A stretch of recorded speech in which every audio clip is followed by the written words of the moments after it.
Now that we are well into fall and winter is quickly approaching, the days are getting shorter and running in daylight is becoming harder. Oisel's premium reflective collection is designed with runner safety in mind. Both highly visible in the dark but subtle in the daytime, thanks to the tonal reflective print that only shines bright when reflecting the light. From tights, shorts, jackets, and tanks to accessories like hats and gloves, with Oisel's reflective collection, you can stay safe and stay seen. It is dark here in Cleveland where I've been running, so I just love Oisel's reflective collection. I'm a big fan of the firecracker tights. The bird pattern is so cute, and they look all over sparkly at night. To check out the firecracker tights and the rest of the reflective collection, go to oisel.com/collection/reflective, or even easier, click the banner link at the top of the Hear Her Sports website at hearhersports.com.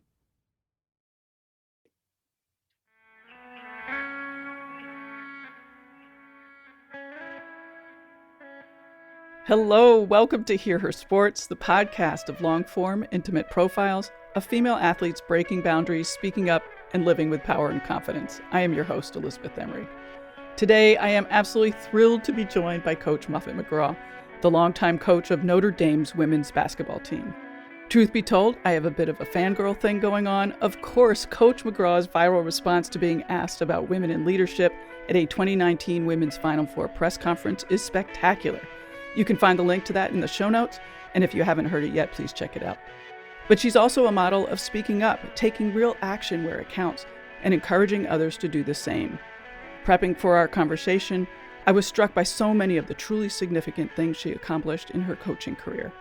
One that stood out for me was the work she did early on in her time at Notre Dame to increase attendance at home games.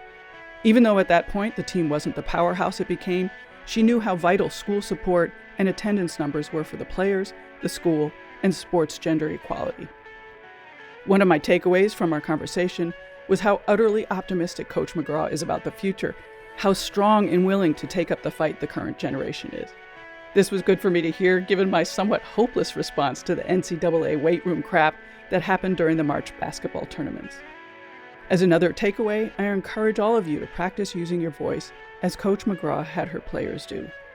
An easy start could be sending me your thoughts about this episode or any others, or what athlete you would like to hear from on a new episode. Write to Elizabeth at hearhersports.com. I look forward to your notes. To get us started with today's show, let me introduce Muffet McGraw. The legendary Muffet McGraw patrolled the sidelines as the Notre Dame women's basketball head coach for 33 seasons. In two of those seasons, 2001 and 2018, she won the national championship trophy, becoming the sixth women's basketball head coach to win multiple NCAA titles. McGraw was the 13th female coach inducted into the Naismith Memorial Basketball Hall of Fame in 2017. She was also inducted into the Women's Basketball Hall of Fame in 2011 and the Indiana Basketball Hall of Fame in 2014. Coach McGraw's career included an impressive 936 career wins, which ranks sixth all-time among Division I coaches. 848 of those wins were at Notre Dame, where she led the Irish to 7 NCAA title game appearances, including 6 in her last decade of coaching. Her 9 Final Four appearances rank as the 5th most all-time. All totaled, McGraw's teams have qualified for 26 NCAA tournaments, earning 67 tournament wins along the way. A 4-time National Coach of the Year winner and 7-time Conference Coach of the Year, McGraw won 25 total combined conference regular season and tournament championships. She is one of just 5 coaches in NCAA Division I history with over 930 wins, 9 Final Fours, and multiple NCAA championships. Since recently retired from coaching, Coach McGraw joined ACC Network as a basketball analyst, and just in March 2021, she joined the Women's Sports Foundation Board of Trustees. And now, let's get to my conversation with Coach McGraw. One of the things that really impresses me about you is how you started so early in sports. I mean, I just think about when I was your age, I'm not that much younger than you are. I just don't remember sports being a thing, and for you to get into it so early is just, I don't know, it's remarkable to me. I had boys in the neighborhood, and that was pretty much all there was to do. So little basketball, little baseball. Yeah. It seems like women or girls with brothers have that. Yeah. Yeah, for sure. Yeah, Who would have thought that the Catholic League priests would be ahead of the curve starting basketball for girls before Title IX? I mean, I we know. started in the 60s. Holy cow. It's unprecedented. It's unheard of. Yeah. Well, I'm really glad that you're here because I was so upset with the whole NCAA basketball tournament weight room thing, and it's just gonna be nice to talk about that. I mean, the visuals of that tiny little barbell set just broke my heart, and, it was just so dismissive and so openly, publicly dismissive. That's a perfect word. And it's so much deeper than that. And when we look back 20 years, women, we just take what we're given, we make the best of it, and we don't say a word. And probably back then we would have thanked him for giving us a few barbells. And now this generation is looking and saying, "Oh no, that's not nearly enough. We want equal." And then you started looking and you started talking about the food and then the courts and then, everything else. And these are all important things for running the tournament, but it's symptoms of so much deeper sexism. This is the first time that I felt tired and sort of verbalized feeling tired, and I read that so many times from so many different people from, on Twitter and whatnot. Does this feel different to you? I felt the same way when I saw it. And I tweeted something about it. And I just said, frankly, I'm just so tired of it. It's been going on for so long. I feel like we've been fighting this battle for 30 or 40 years. And Title IX came out to help us, and it hasn't really gotten to that point yet. So I'm excited about this generation because I feel like, we were kind of the pioneers when we started. We started out, we tried to fight for things, we've been fighting for things, and now this generation, they just have a whole different idea of what's acceptable. Do we have to continue fighting, our generation? I think we do. I think we just need to support and encourage this generation because social media has changed everything, hasn't it? Mm. I mean, you look at pictures now, you're looking at video now. It's one thing to say, oh, the weight rooms weren't the same. But when you see the stark contrast, I think that's what's making the difference. Sedona Prince's video, TikTok video was just fantastic, and when she's panned around and showed all the space, that was so great. It was perfect. I mean, it really was. And I'm so happy that she had the courage to put that out. Yeah. How do we stick to the fight without losing hope? I mean, you talk about the new generation, is it simply just passing the torch? I hope it is. I hope that we can just do that because they see things differently. They don't know the battles we fought. They don't know how hard we spent all the time and energy just to get here. So I think now it's time for them to pick up the mantle. I think there's so many women in the Women's Sports Foundation and different groups are trying to really get behind this movement. And I think that's what it is. I do think it is a little bit different this time. Since you've been so close to the next generation, are they ready to take the mantle? I mean, is it important that they understand the work that we've gone through? I mean, what's your perception of how ready they are and what kind of work do they need to do? Well, I don't know if they are familiar with our history. I think they would be shocked when they look back and they see what we had to go through back in the 70s, how we had to, we didn't have practice clothes. We didn't have anybody buying our shoes. We were driving ourselves to games.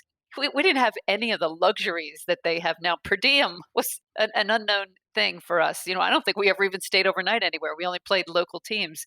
So to see where we've come now, I think it's important for them to understand that.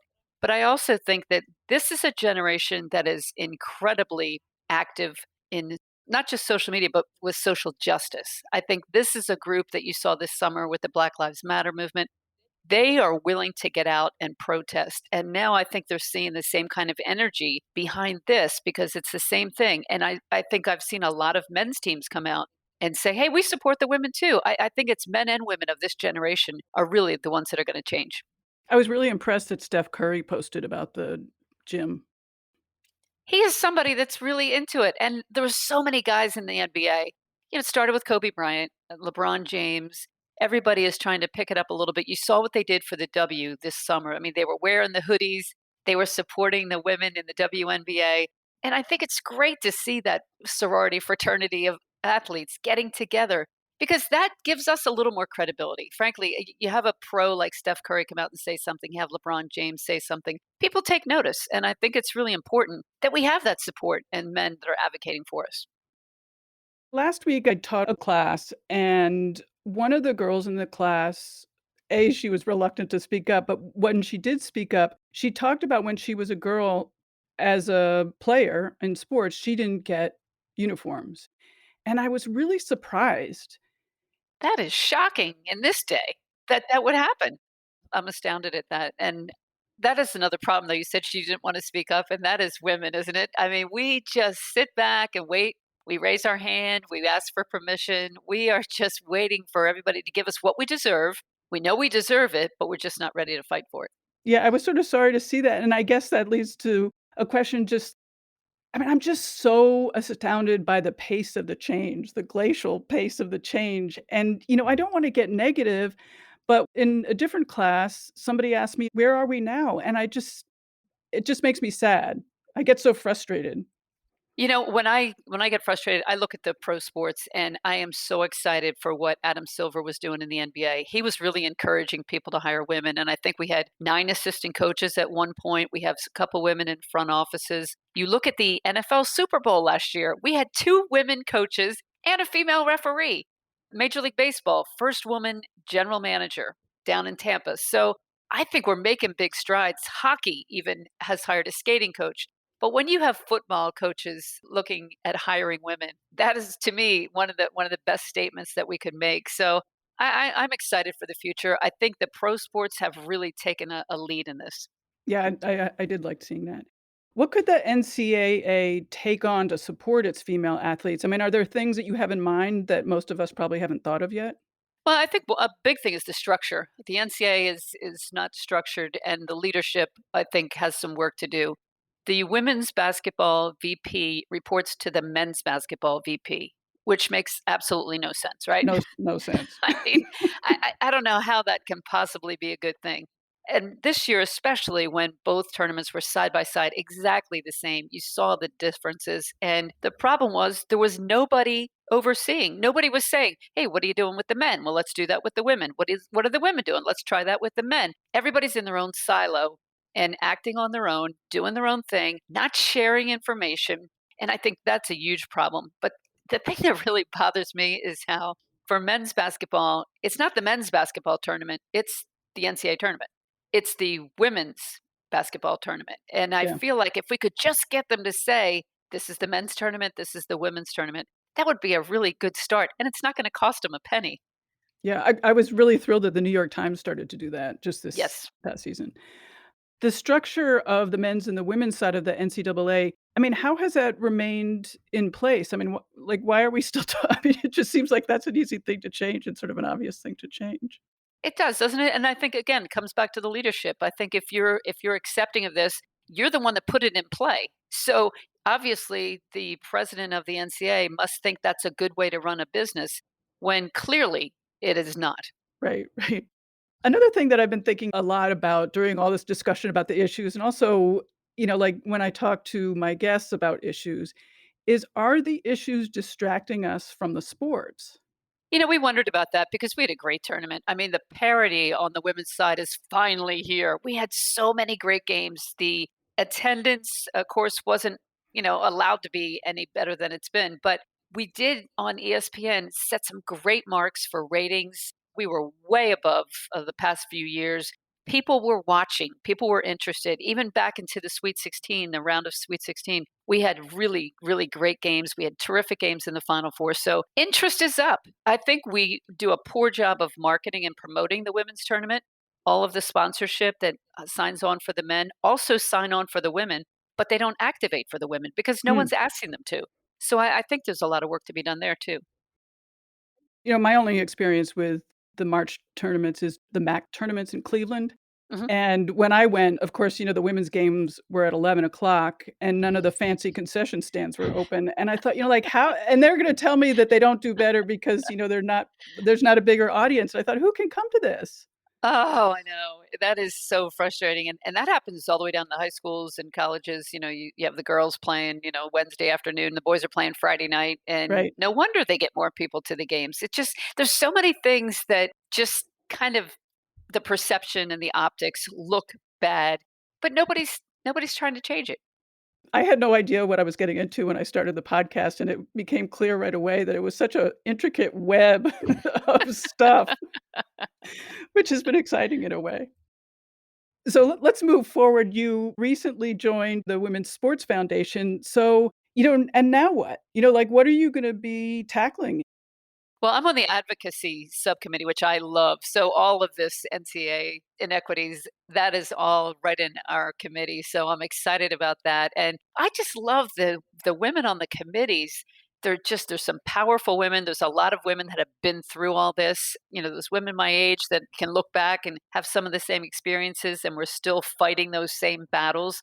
But they have some power. They have the ability to really reach out and galvanize a certain segment of the population. And, we're really hoping that we can jump on the bandwagon here and help the WBCA, which is a coaches association, and help all these others.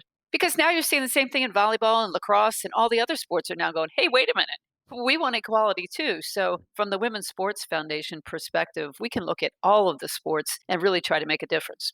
I love how the Women's Sports Foundation does have that overview and is able to see, okay, hockey's doing this and soccer's doing this. And, like this is sort of a groundswell of activism. So let's bring it together. And, I'm convinced that all those sports that started doing that work had input from the Women's Sports Foundation, were able to talk to one another. I think that's really exciting. Well, when you have Billie Jean King at the head of the organization, you know that she's a mover and a shaker and what she Yes. did for women's tennis. And I think we all look at that and say, help us do that, for basketball and volleyball and soccer and all the other sports. But the national team in soccer, they're really doing a lot of great things, trying to really promote women and equality. Hmm. Yeah. I mean, it's hard to imagine Billie Jean King putting all that together when she did. Oh, I know. That was astounding. Her story I is just know. amazing. The courage that she had, the risk that she had to take, and the influence she had to get the rest of women's tennis on her side. What an amazing story. And she was doing that all the time when she was playing, and so she did have a big risk to take. Huge risk. And then of course the big match with Bobby Riggs. I mean, that could have been a real blow to the whole women's tennis had she lost that match. So I think that was something that also just really sparked a lot of interest. Yeah, I read her book, and I really liked that she was well aware that she had to win. Yeah. No pressure. Right, no pressure. I like also that you mentioned all the strong women on the board, because that's one thing that I've been really excited about is, as women athletes sort of graduate out of their sport and have earned some money, they're now sort of plugging money back in and power back into the sports scene, and I think that's gonna make a huge difference. It does make a big difference. And one of the problems that we were talking about with this whole thing with the NCAA is that we need somebody that has the history, because the NCAA would come out and say, well, you never asked to use the March Magnus Lodo. You never used to ask this question or that question. And these women are saying, oh no, we asked that 30 years ago. We asked that 20 years ago.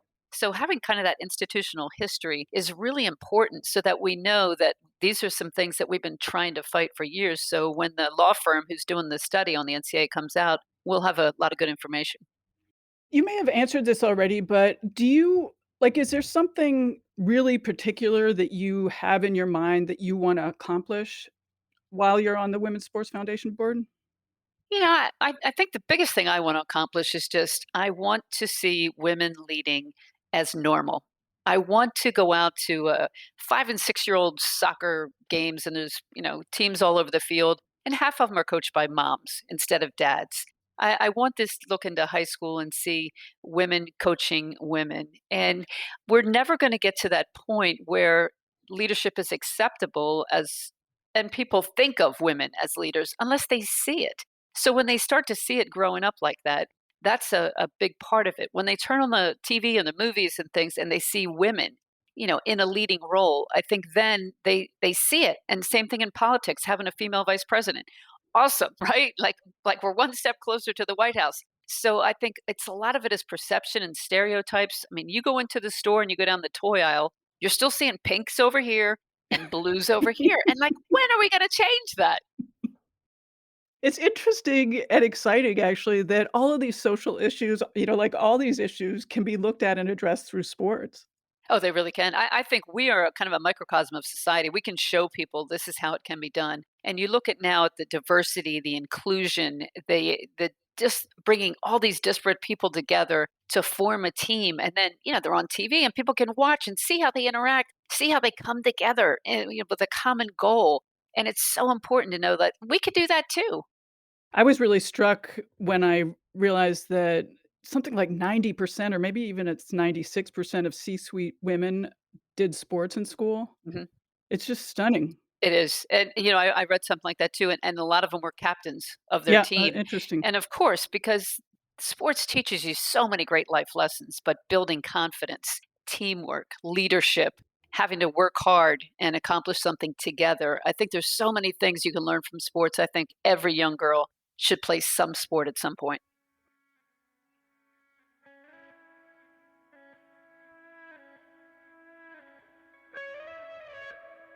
As I mentioned, today's guest, Coach McGraw, recently came out with a new book called Expect More. It is an absolute must-read for all women, although I do think particularly about how terrific it would be for teens and young women starting their careers. Buy it from our bookshop page, from the guest-recommended book list at hearhersports.com/books. Ordering from Bookshop is such a super easy and absolutely pleasant experience. Plus, anytime you make a purchase from our Bookshop page, you are supporting the podcast. So thank you so very much for that. The podcast takes time, and it also takes money for hosting, recording, and other tech needs. Thank you for listening and for keeping us going. Find us at hearhersports.com/books. Well, let's talk a little bit about your new book, Expect More. It's really terrific. What did you want people to get out of that? Well, it's funny. People ask me how I came up with the title, and I said, because women don't. We never expect more, right? We always are the ones that are the good sport. We'll take what we get, we'll make it work, we'll figure it out. And this is about women, especially from my perspective as a coach and looking at these talented young women coming up and thinking, this is a time when you need to learn to use your voice. I've read something that women lose their confidence around age 11, and it doesn't really come back till they're in their 20s. So trying to get them to understand how important it is to use their voice in the community, to do things, and to it's okay for women to be confident and have a swagger. And that is something that's not really a feminine trait, right? To have a swagger, to believe in yourself, to be outwardly promoting your team and yourself, because we're supposed to be humble and we're Right. supposed to be team players. It's like fight for yourself, but don't fight too loudly because, we don't want to upset anybody. And, I read that men ask for a raise 4 times as often as women, and we never ask for as much. And we never seem to have the ability to go in there and do it. The guys they're just so much more confident. They network better. They do so many things that we can learn from. I like that you talked about how a lot of your players came to Notre Dame unconfident, and you sort of were like, you're here at Notre Dame, you're on the basketball team, one of the best basketball teams in the country, and you're not confident, And it's pretty hard school to get into, right?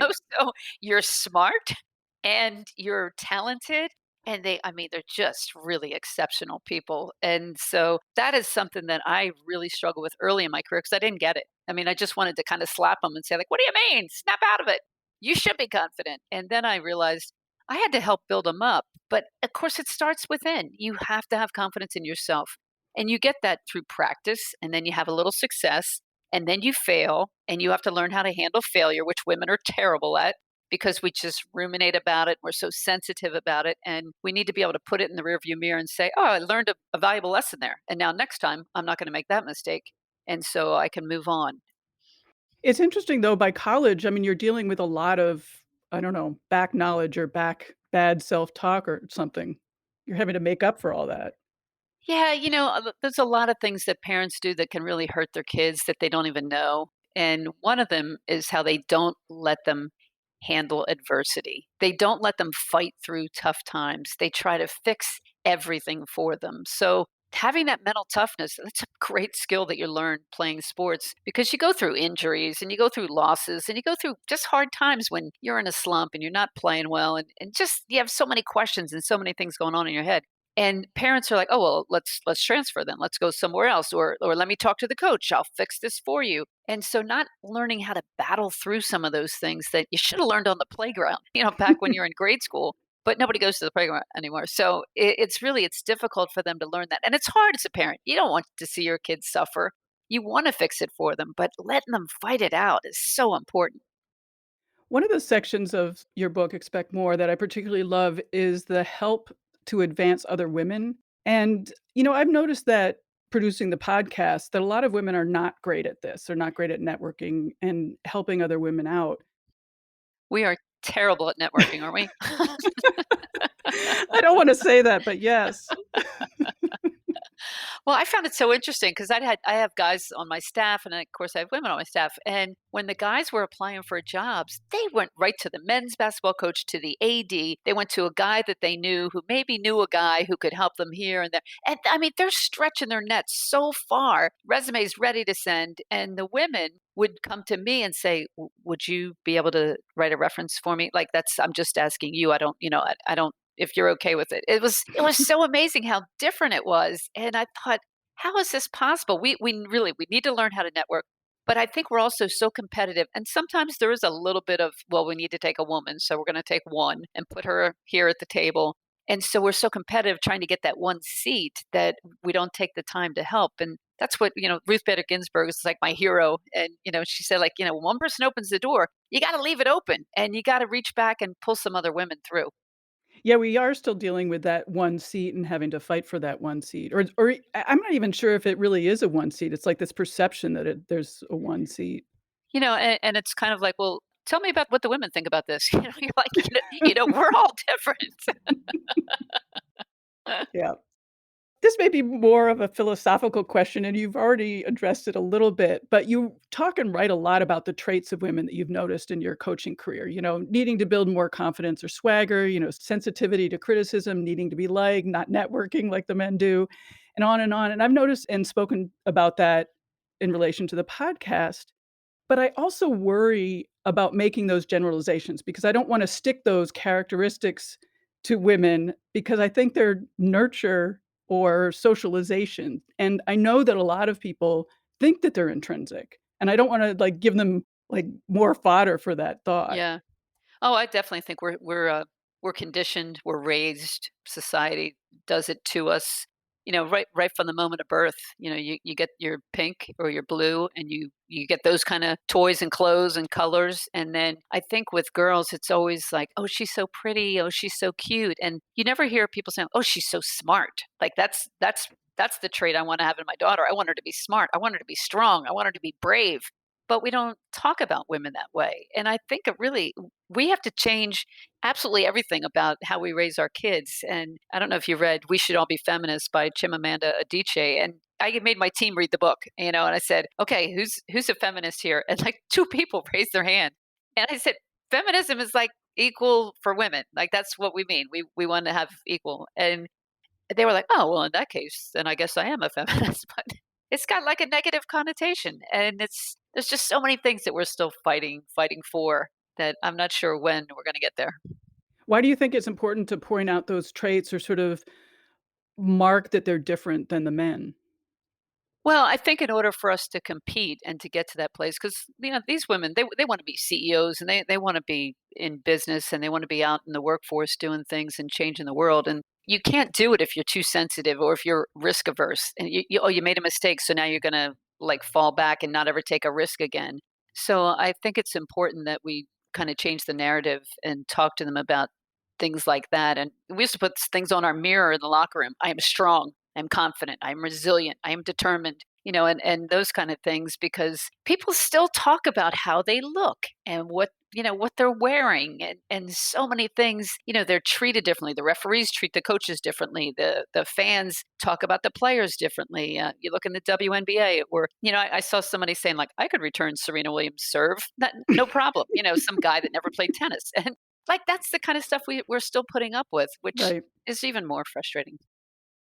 Did you I mean, like, what percentage success did you have in increasing the confidence of, the freshmen that came in to the time that they left as seniors? I really worked on it. I think we did a pretty good job as a staff to really address that, and I think there's so many things you can do to help them. And one of the big things I like to do is just ask their opinion. and just know, like, your answer matters to me. I'm listening. What do you really think about this? Because, sometimes people they never ask. They just assume that, you're going to go along with it or whatever. And I always want to know what they're thinking, what's important to you. But look at this from a perspective of this. We're watching the film. Tell me what you think could happen right here. And so I think that having them use their voice just at practice, I think that really helps. I bet, I mean, especially given my experience with teaching those 2 classes recently and not having the women say anything was really interesting. I'm really cognizant of that when I'm in class because I've read stuff where the teacher, answer men. Oh yeah, let's ask that guy. Okay, you answer, and they never ask the women sometimes. So I am always bringing in women speakers that I'm I'm calling on the women in class and seeing what their opinion is, even if they don't raise their hand. Have you seen a difference in your players from when you started coaching to when you left? No, I think a big difference, and I think a lot of it was my leadership style. When I first started, it was like, "This is my way or the highway. This is the bus. Get on it. I'll tell you where we're going. I'll tell you how we're going to get there, and you're going to do exactly as I say." And we didn't have that connection. That's how it was back then. That was how coaching was. You just did what you were told. And then as the generations changed and they wanted a more personal relationship with their coaches, things started to change and I had to change with it. I had to change my leadership style. I had to be a lot more democratic than I ever used to be. And I found that I really enjoyed it. I couldn't really get mad at them when I would talk to them and we'd go to lunch and they'd say, "Oh my gosh, this is what's going on in my life." And I'd say, "Oh, no wonder you're not playing well right now." And now I understand. And so I think it turned more relational because when I started coaching, it was like 90% was X and O's, like offense and defense. Let's run this play. And now 90% of coaching and really leading is relationships. Like, what traits have you noticed and been particularly happy to see in your most recent, players, the high schoolers that you're looking at? For me, accountability is so important because it is so easy to blame. It's so easy to, oh, the referee made a bad call or the coach didn't do this or, it wasn't my fault. I mean, they're so ready to say it wasn't my fault. And that is something that I really believe in. So I'm really big on teaching them how to be accountable, how to look in the mirror. There's always something better that you could have done. And then the unselfishness, I think, is really easy for women. I think we're just generally team players. We are good collaborators. We work well together. But having some trust and some honesty, because if you are on a championship team, you need to have a culture where conflict is going to happen and it's going to be okay. And that is something that girls are not good at. Nobody wants to hurt anybody's feelings. And so you have to really build up that trust to be able to hold your teammates accountable for things. And that's a tough thing for women. Yeah, it is. I think it's interesting that you can teach it. Well, it's not easy, and I'm not sure it always gets across, but, we do personality tests to find out, like, what is she really like, and then we can kinda joke about it and say, "Oh, that's your sensitive blue side coming out right now, so think about that a little differently," and it's a little bit easier to work with them.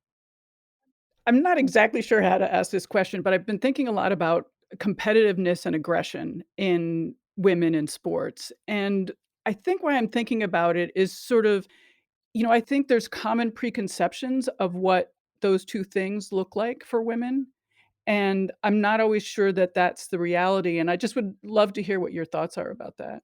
Yeah, I think you're right about that. I mean, I've been competitive my whole life. I mean, I always wanted to win. I was a poor loser. I never won a sportsmanship award. I mean, I was just like, I want to win, and that's all I cared about. And I've learned a little bit since then. But the aggressive part, like I think that is tougher for women. So when you watch them on the court, and we have a lot of women that they kind of hold themselves back, and trying to get them to really just go all out. And then when you see somebody that does, that's the secret, I think, is having that be contagious.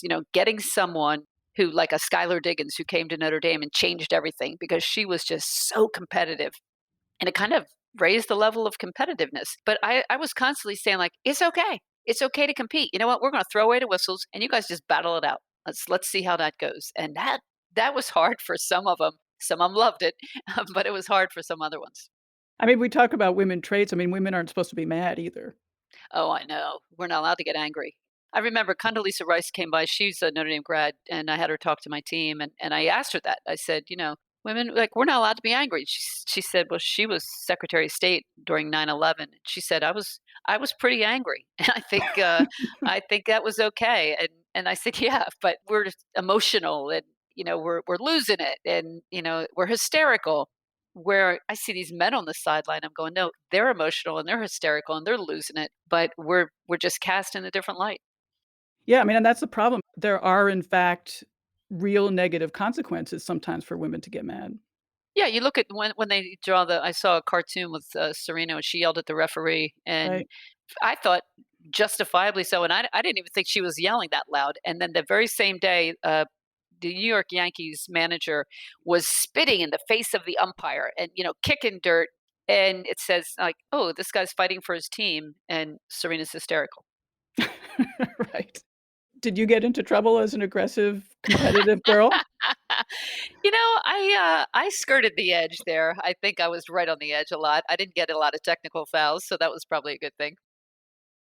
Sort of on that same line, I'm surprised that here we are in 2021 and we're still seeing sports where women aren't allowed to compete in certain events because they're deemed incapable or their bodies are deemed incapable. Well, we've come a long way since playing 6-on-6 basketball, where two people couldn't even cross half court, to a better game. But I look at men's and women's lacrosse, and it's like two different sports. I mean, it's helmets and mouth guards on the men's side, and the women, they wear goggles. That's about it. It's more ladylike, and I think that that's something that we would like to change too. Just looking at how many yellow cards are handed out, and I always think that's a good thing. I'm like, yeah, keep being aggressive. Well, that gets back to our perception discussion. Yeah. Another thing that I really liked, and I think it was in both of your books, you talked about team dynamics. And, I come from a cycling background where it's very much a team sport, but unlike basketball, only one person crosses the line first and Mhm. wins. And so it's hard often to get, I don't know, it's hard often to get the team to work as a unit. I just think it's so important. And I even saw that a long time ago when I was racing about getting the support riders to understand just how incredibly valuable they were, and also having the stars feel the same way and express that thankfully, gratefully. Well, you hit that exactly right, and that is paramount in the leader's job. And we talk about everybody has a role to play. Everybody doesn't get to be the hero at the end. Everybody's not going to be the leading scorer, but everybody's job is important. And we go around and tell each player on the team, these are the three things I need from you. And we do it in front of everybody on the team. So not just what your role is, but everybody else knows exactly what your role is. And I talk to them about it. I say, if you don't like your role, if you want a bigger role, that's what we do in the summer. We work to improve on this and that. But if you're on the bench, you better be the first one up at the timeout, cheering and high fiving and letting these guys know that you're there. And then, same thing, if we're up big and I put the starters on the bench and the subs come in, you better be up cheering for them. So, I mean, to build that up and to also have their teammates say, you guys worked so hard at practice. That's why we won the game, because you did a great job with the scouting, the scout team, and you did exactly what they were going to do. It made it easy for us. But you as a leader, I think you have to really encourage that. Do you have trouble getting people to buy into that? Not really. I think everybody wants to win. Right. They want to win a national championship. They want to get to the Final Four. And the thing is, like, I want you to be an All American. In order for you to be an All American, we got to win as a team. So you can't just go out there and be all on your own. You need to do something else. You need to have the team behind you, because if you don't win and you score, 25 points a game, you're not going to be an All American, because the All Americans are the ones that get to the Final Four. So we really try to tell them, this is what you need to do in order for us to be successful. And yeah, you're going to take more shots. You're going to get to be the hero at the end. But all that is because this is what we need for the team. And you think that comes from you, basically, Oh, absolutely. Yeah, I think everybody would like to be the one that takes all the shots. And you know, a little self-awareness never hurt. right? Well, to wrap things up with the next generation, how can we make sports for girls the best that it can possibly be? Well, I think like we talked about earlier, I think seeing more women coaching, especially those moms, getting them out when kids are young. I had so many girls come to Notre Dame who never played for a female coach in their entire life in all different sports. So I think that's the first thing, is changing the perspective. I think we're doing a pretty good job of It's pretty acceptable now. Back when I was playing, it was not the most acceptable thing. Me and 9 guys down at the playground. That was not something that girls really were supposed to do. So I think we've got over that hurdle. I think people see that it's important for women to compete in sports and to be team players. So I think that's the first thing. And then the second thing is just really building the confidence so that we help each other, and we support each other. And when women's soccer is going through something, like all the other sports need to be on the bandwagon too. And then we need men, we need men to advocate for us too. Hmm. So in terms of the youth sports, I mean, you're just saying moms need to get out there. Yes. And what's funny? Most of them played in high school or college, so they Right. they probably know more than the dad does. Well, my sister just told me a story of a dad who's coaching and he's never played soccer, so it can be done even without it. They just have that they like, I know I can do it. I used to have guys apply for assistant coaching jobs who coached 5th and 6th grade CYO and thought they were just absolutely the best person for the job. And what are you doing physically these days? I got to get out and walk. I will run. I try to get out and get a lot of exercise, get some, especially during this pandemic. Oh my gosh, we're trying to stay in some kind of shape without gaining 10 pounds has really been tough. But I'm loving teaching. I'm really enjoying my work, and yeah, can't wait to get started again. Cool. Is there anything that we missed that I should ask you? Gosh, I thought you did a great job of hitting pretty much everything that I could have thought of. Well, thank you. Well, thanks. Yeah, it's a great conversation. Well, thank you very much. I really appreciate you taking the time. I know that you're very busy, so it means a lot. Well, I really enjoyed it.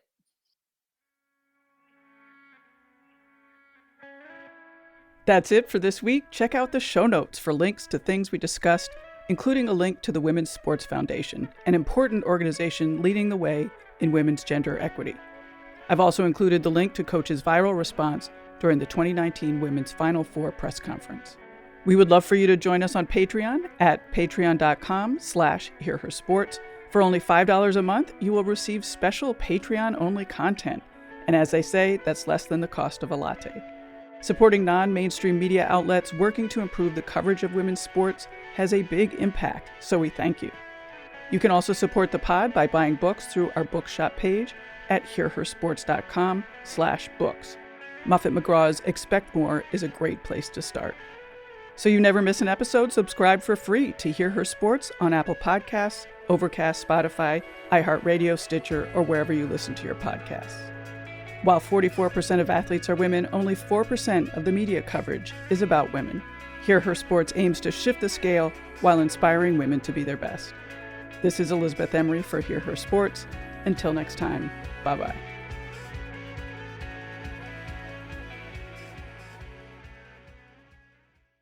Have you ever wanted to know how to win a Formula One Grand Prix? I mean, really know. Know about the driver tactics from the cockpit, the strategy calls from the pit wall, and even the mind games in the paddock. There's a lot more that goes into winning a Grand Prix than just 90 minutes of racing. So every week on the F1 Strategy Report, we're taking a deep dive into the decisions that shape every result. Hey there, my name is Michael Laminato, and every week I'm joined by an expert guest from the paddock to talk through the big calls that won the race and the missteps that resulted in bitter defeat. Before every race, we'll look back at the previous year's result and consult the current form guide, and we'll be in your feed after every Grand Prix dissecting the outcome and what it means for the championship. So for your regular hit of Formula One analysis, subscribe to the F1 Strategy Report wherever you get your favourite podcasts. The Strategy Report is a Beer Mogul podcast on the Evergreen Podcasts network. My name's Michael Laminato, and I'll catch you after the checkered flag.